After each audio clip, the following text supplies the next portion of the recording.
आम तो गणतंत्र विश्वास करूँ तो ग्रहण करने को बाध्य विकल्प अच्छी कि विकल्प ना तेणु ग्रहण करूँ आमको बहुत आघात दे क्षतटा गभीर किंतु सत्य जनादेश को ग्रहण कर जे विजित प्रार्थी श्रीयुक्त ढोलकिया जय ढोलकिया मो तरफ दल तरफ अभिनंदन जनाऊँ दीर्घ राजनैतिक जीवन कामना कर ये फलाफल को विश्लेषण कले मुझे विस्मित से व्यतीत विस्मय जे व्यवधान अभावनीय व्यतीत वास्तवता ठार बहुत मु 14 दिन थी मो सहित अनेक नेता बंधु दल थे तृणमूल स्तर में आम परिश्रम करूँ अनुभव करूँ लोक मत से व्यतिक्रम डेविएशन हो पारे 10% हो पारे किंतु एत बड़ा व्यतिक्रम हम एक भाव बीजेपी सभापति कथाटा को ग्रहण कर सम्मान सहित ग्रहण करमको आत्मसमीक्षा करने को पड़ो दरकार मैंने हाँ आप ठीक कहते आमको आत्मसमीक्षा करने को पड़ो आउ बीजेडी जो बंधु मैंने नेता मैंने कहते जो मैंने प्रत्येक अनुभूति कहते या जनतादेश ये प्रतिक्रिया पचर अनेक जुक्ति अच्छी जी वास्तवता ठार दूर तथा अवास्तव तो से अवास्तवटा किपरि संभव हो जदि किसी त्रुटिपूर्ण किसी त्रुटि परिलक्षित हो त्रुटि तो मालमाल त्रुटि आरंभ त्रुटि त्रुटिटा है निर्वाचन परिचालन निरपेक्षतार अभाव total absence of impartiality on the part of the CEO निर्वाचन अधिकारी जी मुख कहले कहवाई साहस ना आउ जी कौन से पदक्षेप न पाक संपूर्ण अक्षम जहाँ आशा करा जाए ना सेठी जितेबाला ये बड़ व्यवधान नहीं आठू तो बड़ व्यवधान से जीते से बीजेपी अनुरूप अभियोग करता प्रथम कही रखे बीजेडी किसी कमी रहा कि से कमी एत बड़ व्यवधान पराजय हम प्रथम स्थान तृतीय स्थान को खसीज एटा केबे संभव बोले माने अनुभव होना मोर होना आउ कमी रहा तो कहुपे आम जय ढोलकिया भली आमर जे राजेन्द्र ढोलकिया भली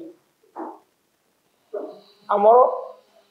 स्थानीय नेता आम पाखे नथिले आम लड़ाई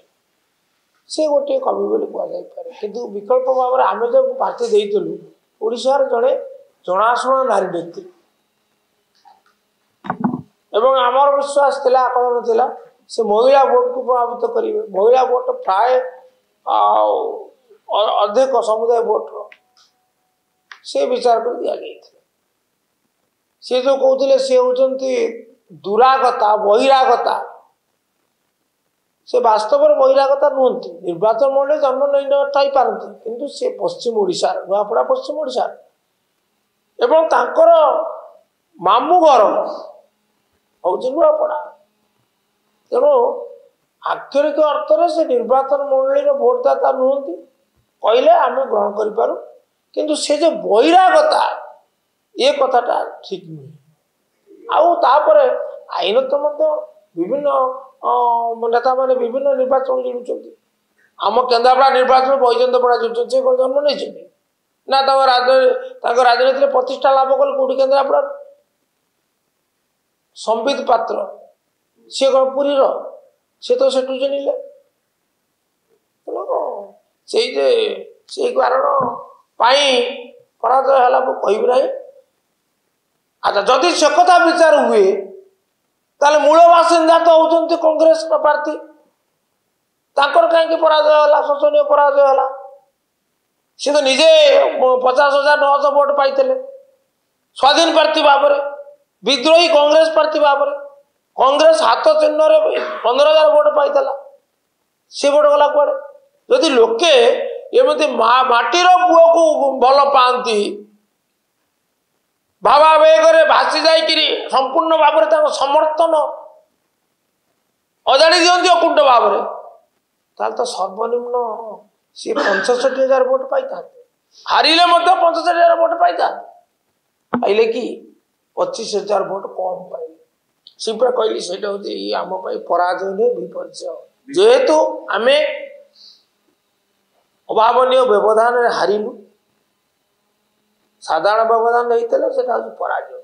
असाधारण व्यवधान मान विपर्जय स्वीकार कर विपर्जय एवं विपर्जय कहीं कहवा जेहेतु आम प्रथम स्थान तृतीय स्थान को खसीगलु आम प्रथम स्थान लड़ुलु प्रथम स्थान विजयी हाँपाई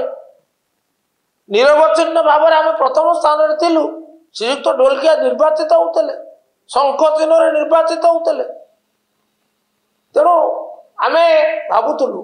आम से प्रथम स्थान लड़ई योजना आम तृतीय स्थान तेणु जेहेतु प्रथम स्थान तृतीय स्थान गलु ये पराजय नुहे विपर्जय जेहेतु विशाल अकल्पनीय व्यवधान आम पराजित हलु तेणु ये आम पराजय नुहे विपर्जय यह स्वीकार कर तेणु आर कारण खोजा गभीर भाव अनुधान कर बोधे दल सभापति चूड़ांत निष्पत्ति ने स्वतंत्र ये कमिटी गठन कर निष्पत्ति कर साधारण भाव में गोटे कथा मु अनुभव करुपारे जेहेतु नुआपड़ावासी सब सरकारी दल लोक को निर्वाचित करती सरकारी दल रही गोटे स्वतंत्र अनुभव से पाई तेणुक से विचार सरकारी दल प्रार्थी को जिते भोट दे पारे किंतु वास्तव कथा हूँ निर्वाचन मुक्त नथिला निर्वाचन अबाध नथिला निर्वाचन परिचालना निरपेक्ष नथिला यह सत्य एवं यह निछक सत्य let the whole world disagree with all emphasis I will say the election was not fair and election was not conducted impartial सेटा अनुधान जना पड़िबो किंतु बीजेडी कौन कहितला बीजेडी कहितला जे बेईमान मु निजे कहते आ जे बेईमानी कला ताको बेईमान कहबा तो कौन कहबा जे कृतज्ञ ताको कौन कृतज्ञ कहबा से ताको परिवार निरवच्छिन्न भाव विजु जनता सह नवीन बाबू थे एवं जितेबले देहांत है दुखदायक देहांत है से विजु जनता दल पहुंची प्रत्येक कार्य माने शव पाखे शवदाह पाखे क्रियाकर्म पाखे विजु जनता दल थिला आज जो सी त्याग कर प्रथम बीजेडी लड़ी नवीन रही परिवर्तन कले आकस्मिक भाव में समस्त को माने आश्चर्यान्वित करी बेईमान न कही आ कौन